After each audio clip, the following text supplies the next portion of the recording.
आप देख रहे हैं इंडिया न्यूज, सबसे पहले देश, आपके साथ मैं रचना बंसल। एक वो खबर जो दुनिया भर में हलचल पैदा कर रही है, एक खबर जिस पर दुनिया भर की निगाह टिकी हुई है। हो सकता है कि बीती रात आप और हम फिर भी चैन से सो गए हों, लेकिन वैज्ञानिक जो टकटकी लगाकर देखते रहे और ये देखते रहे कि कहीं खतरा बढ़ तो नहीं रहा। मैं एस्टेरॉयड की बात कर रही हूँ, वो विशालकाय एस्टेरॉयड, 720 फीट का वो एस्टेरॉयड जो धरती से टकराने का खतरा टल गया है।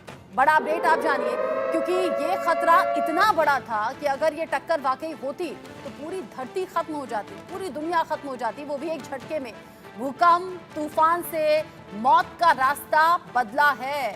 ये जो तय थी मौत, वो रास्ता बदल गया है। 720 फीट का विशालकाय खतरनाक एस्टेरॉयड जिसने अपना रास्ता बदल लिया। इतने करीब से आज तक कोई भी एस्टेरॉयड गुजरा नहीं था। 2036 में धरती के बेहद नजदीक ये एस्टेरॉयड फिर से आएगा और जानकारी ऐसी कि 2068 में धरती से टकरा सकता है। एपोफिस नाम का ये एस्टेरॉयड लाखों साल पहले एक बार पृथ्वी से टकराया था एस्टेरॉयड और बड़ी तबाही आई थी। ऐसे में दुनिया की कई एजेंसियां एस्टेरॉयड को ट्रैक कर रही हैं और ये पता लगाने की कोशिश कर रही हैं कि ये खतरा कितना बड़ा है, क्या वाकई दुनिया खत्म हो जाएगी आने वाले वक्त में। लेकिन अभी के लिए शुक्र है कि भगवान का शुक्र लोग अदा कर रहे हैं कि आफत ये टल गई है। धरती पर बीती रात भूकंप और तूफान आने का खतरा मंडरा रहा था, लेकिन वो काली रात गुजर गई। अमेरिका की स्पेस एजेंसी ने उस एस्टेरॉयड को लेकर ताजा अपडेट दिया जो कि कल यानी कि 15 सितंबर की रात को धरती से टकराने वाला था। 25,000 मील यानी कि करीब 1 लाख किलोमीटर प्रति घंटे की रफ्तार से ON 2024 नाम का ये एस्टेरॉयड धरती से करीब 6,20,000 मील दूर से गुजरा, लेकिन ये धरती से टकराया नहीं। ऐसे हालात नहीं बने कि इसकी दिशा बदल जाती। ये एस्टेरॉयड 720 फीट बड़ा था, जो 2 क्रिकेट पिच जितना साइज का बड़ा है। अंतरिक्ष वैज्ञानिकों के मुताबिक फिलहाल धरती सुरक्षित है, लेकिन कब तक सुरक्षित है ये कहा नहीं जा सकता। इतना ही विशाल एस्टेरॉयड अब साल 2036 में धरती की तरफ फिर से आएगा और ये खतरा फिर से बरकरार होगा, फिर से बढ़ेगा। एस्टेरॉयड से खतरा कब ज्यादा बढ़ जाएगा ये भी आपको बताएंगे, लेकिन 720 फीट का ये एस्टेरॉयड जो इतनी तेज रफ्तार से आ रहा था, अगर धरती से टकराता एक झटके में धरती खत्म हो सकती थी, दुनिया खत्म हो सकती थी। और ये खतरा जो वैज्ञानिकों की नींद उड़ा रहा था, बेचैनी बढ़ा रहा था, बीती रात एक एक सेकंड बहुत ज्यादा भारी वैज्ञानिकों के लिए गुजरा है, क्योंकि अनुमान अलग अलग तरह के कई थे। लेकिन फाइनली ऊपर वाले का शुक्र लोग अदा कर रहे हैं कि वो काली रात टल गई है। अगर कोई एस्टेरॉयड पृथ्वी से टकराता है या उसके आसपास के दायरे में भी आता है तो उसका परिणाम बड़ा विनाशकारी होता है, बड़ा ही खतरनाक होता है।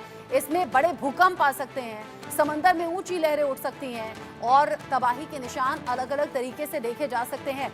अगर कोई एस्टेरॉयड पृथ्वी से 4.65 मिलियन मील के दायरे में भीतर आता है तो उसका व्यास 140 मीटर से ज्यादा है, तो उसे संभावित रूप से खतरनाक माना जाता है। चूंकि 2024 ON इस पैमाने पर खरा उतरता है, इसीलिए नासा लगातार इस एस्टेरॉयड पर नजर रख रहा है, क्योंकि हो सकता है अभी के लिए खतरा टल गया हो, लेकिन आगे के लिए ये खतरा बरकरार है। जैसे मैंने कहा कि आगे फिर से 2036 में ये धरती के एकदम करीब आएगा और 2068 में तो कहा जा रहा है कि टकराव हो सकता है, यानी कि जोरदार टक्कर हो सकती है।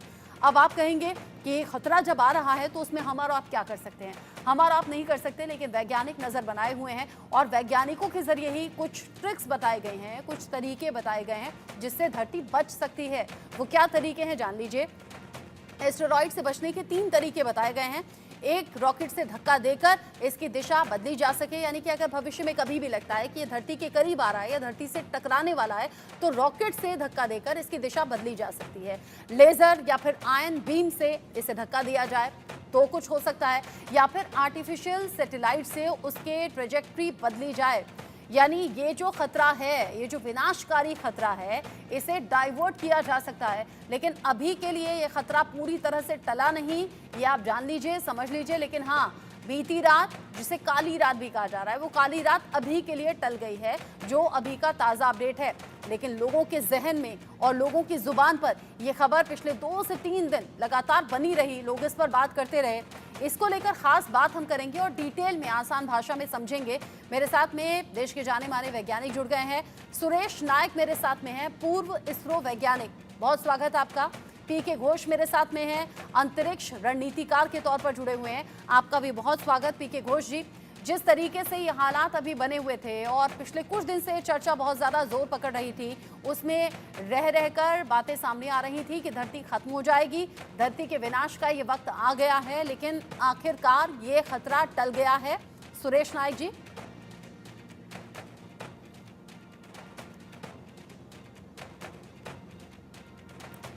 सुरेश जी आवाज पहुंच रही है? सुरेश जी तक आवाज नहीं पहुंच रही है। पीके घोष जी, अभी के लिए ये कह सकते हैं कि खतरा टल गया है? जी हाँ, सबसे पहले मैं ये बता दूं कि ये खतरा टल गया है और ये वैसे इन्होंने डेजिग्नेट कर दिया था, ये खतरा इतना बड़ा नहीं था। मैं आपको ये जो एस्ट्रॉयड है इसके बारे में थोड़ा और ज्ञान दे देता हूं। ये एस्ट्रॉयड 2024 ON जो है, जो जेट प्रोपल्शन लैब्स पैसाडीना का है, वो नासा के अंदर काम करता है, वो इसे ट्रैक कर रहा था और 15 सितंबर को ये पृथ्वी के करीब 0.62 मिलियन किलोमीटर्स के आसपास आने का था। लेकिन ये कभी भी एक पोटेंशियल थ्रेट था, लेकिन ये पृथ्वी से टकराने का इसका कोई वो नहीं था। दूसरी बात आपने जो कही उसके बारे में मैं थोड़ी देर में बताऊंगा। एफोसिस के बारे में, जो 2004 में ये इसको डिस्कवर किया गया था और ये 13 अप्रैल 2039 को पृथ्वी के सबसे पास आने वाला है। इतना पास कि हमारे जो जियो स्टेशनरी सैटेलाइट है उससे भी पास आने वाला है, 32,000 किलोमीटर्स, वो 36,000 पे आते हैं। तो ये भी पोटेंशियल थ्रेट था, लेकिन इसको थ्रेट नहीं माना गया है, लेकिन इसको स्टडी किया जाएगा। मैं एक चीज बता दूं कि हमारे पास अभी टेक्नोलॉजी है, जैसे आपने कहा, एक तो है डॉट टेक्नोलॉजी जिसको हमने इसका एक्सपेरिमेंट किया था एक डाइडमोस बाइनरी पे। डाइडमोस बाइनरी यानी दो छोटे छोटे एस्ट्रॉयड थे, एक के ऊपर जाकर हमने ये मारा था एक स्पेस प्लेटफॉर्म को, और उसका जो ऑर्बिट था उसे हटा दिया था। हम वही चीज फिर कर सकते हैं, लेकिन उसके टेक्नोलॉजी को थोड़ा और रिफाइन करना पड़ेगा अगर कोई एस्ट्रॉयड हमारी ओर आ रहा है। तो ये डार्ट टेक्नोलॉजी मनुष्य के पास है, नासा के पास है, और हम इसको कर सकते हैं। दूसरी बात, हम आयन बीम से भी कर सकते हैं, जैसे आपने कहा। वो टेक्नोलॉजी अभी तक एक्सपेरिमेंट नहीं किया गया है, लेकिन है। तीसरी बात, हम एक एस्टेरॉयड टग को इस्तेमाल कर सकते हैं ताकि इसका ऑर्बिट दूर चला जाए। तो ये तीन हमारे पास टेक्नोलॉजी है। ये कि नहीं कि हम चुपचाप बैठे हैं, एस्टेरॉयड आ रहा है, आएगा और सब लोग मर जाएंगे, ऐसा नहीं होगा। तीसरी और दूसरी बात यह है कि हमारा इसरो अभी नेत्रा के माध्यम से वो एपोसिस को देख रहे हैं और बहुत क्लोजली फॉलो कर रहे हैं। नासा एक सैटेलाइट छोड़ेगा जिसका नाम होगा, वो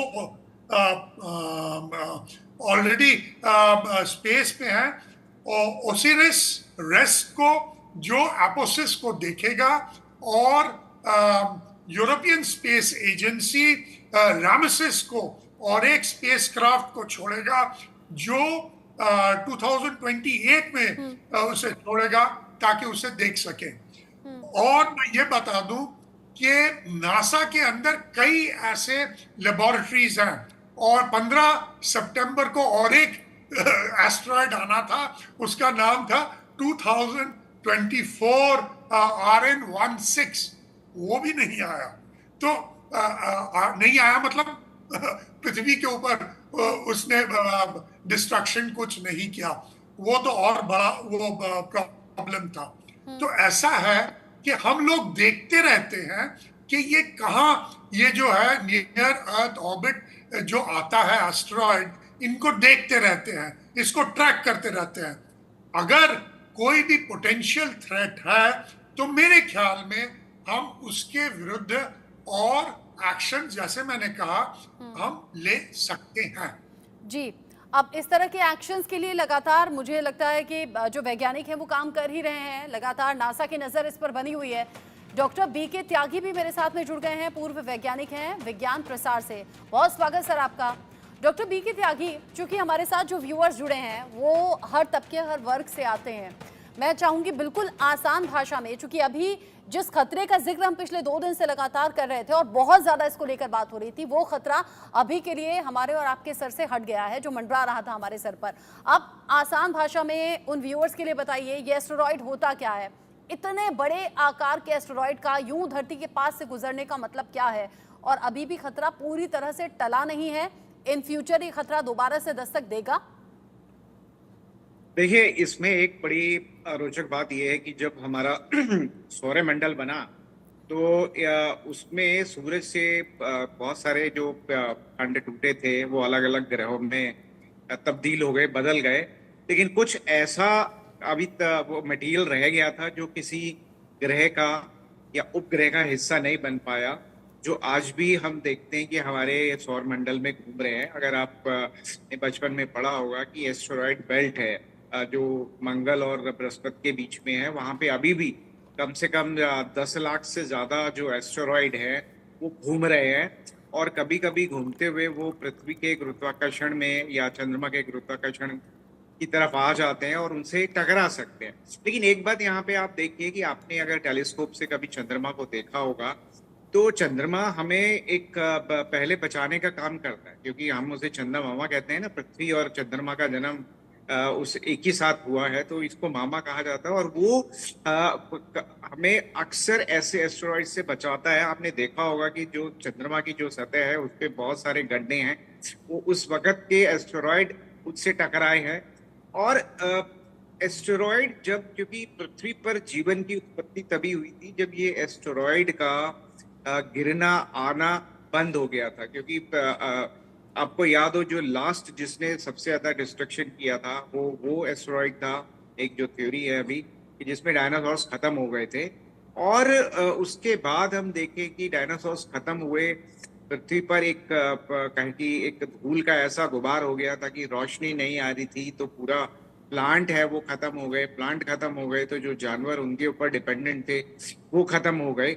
लेकिन उसने उस विनाश ने एक नए किस्म के जीवन को पृथ्वी पर जन्म दिया। हम अगर अस्तित्व में आए तो हमें उस एस्टेरॉयड का धन्यवाद करना चाहिए कि अगर वो ना गिरता तो शायद डायनासोर्स खत्म ना होते और आज हम ये बैठ के डिस्कशन ना कर रहे होते। तो दूसरी बात ये कि आज हमारे पास ये तकनीक है, क्योंकि अभी भी उस तरीके का जो बेसिकली वो चट्टाने हैं जो अभी हमारे सौरमंडल में घूम रही हैं, और उसका कंपोजिशन बिल्कुल वही है। तो वो हमें ये हेल्प करता है कि पृथ्वी जब बनी तो उसका कंपोजिशन क्या रहा होगा, वो उससे जानकारी हमें मिलती है। लेकिन अगर आप देखें पिछले जो मानव हिस्ट्री में अगर 100-200 साल का हम देखें तो ऐसा कोई बड़ा एस्टेरॉयड पृथ्वी से टकराया नहीं है। आते जरूर है, आज हमारे पास टेक्नोलॉजी है, हम पहले प्रिडिक्ट कर लेते हैं कि ये इतनी दूर से गुजरेगा। जैसे कि ये ऑन जो 2004 है जिसके बारे में हमने अभी इतनी सारी नासा भी और हमारा इसरो भी वो बहुत सारी उसके ऊपर वॉच रख रहा है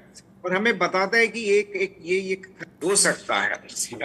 तो और उसके लिए हमें तैयार रहना चाहिए। ये अच्छी बात है कि हम उसके लिए प्रिपेयर्ड हो जाएं। लेकिन उस तरीके के खतरे, मुझे लगता है जैसे अगर आपको पूरी जानकारी नहीं होती तो आप थोड़ा उसको कहीं की ज्यादा एक्सरेट कर देते हैं। जैसे मैं मीडिया में देख रहा था कि ये हो जाएगा वो हो जाएगा, जबकि नासा ने पहले ही बोल दिया था कि पोटेंशियली इसका एक खतरा है, लेकिन ये पृथ्वी से नहीं टकराएगा। और अगर तो जैसे कि अभी वैसे आपने बताया कि हमारे पास और आजकल साइंटिस्ट काम कर रहे हैं कि उसको या तो जब अगर पृथ्वी से डायरेक्ट आ रहा है तो एक दूरी पे ही ऑलरेडी उसकी दिशा बदल दी जाए या उसको और छोटे टुकड़ों में तोड़ दिया जाए कि जब वो पृथ्वी तो उतना नुकसान ना हो जो एक बड़ा पिंड, हालांकि इसका साइज भी अच्छा खासा था। इसको पोटेंशियली हैजर्डस मतलब कि खतरनाक कैटेगरी में रखा गया था। हाँ। लेकिन जैसा कि जो हम देख रहे हैं हमारे सामने आया कि वो पहले ही उसका ये था कि वो पृथ्वी के नजदीक आ रहा है, हाँ। लेकिन पृथ्वी की तरफ नहीं आ रहा। लेकिन संभावना बनी हुई थी। अच्छा, आपने चांद का चूंकि जिक्र किया, एक बड़ा अपडेट भी दे दूं, आप दोनों खास मेहमान मेरे साथ में बने रहिएगा। धरती को 10 मीटर का नया मिनी चांद मिलने वाला है। इस एस्टेरॉइड की चर्चा के बीच में अब नए चांद की यहाँ पर बात होने लगी है। आसमान में 2 महीने तक जगमगाएगा ये मिनी चांद। ये मिनी चांद क्या है, मेहमानों से हम समझेंगे। रफ्तार धीमी होने के चलते चक्कर लगाने में वक्त लगेगा। धीमी रफ्तार से एक चक्कर पूरा नहीं कर पाएगा एस्टेरॉइड। रहस्यों से भरे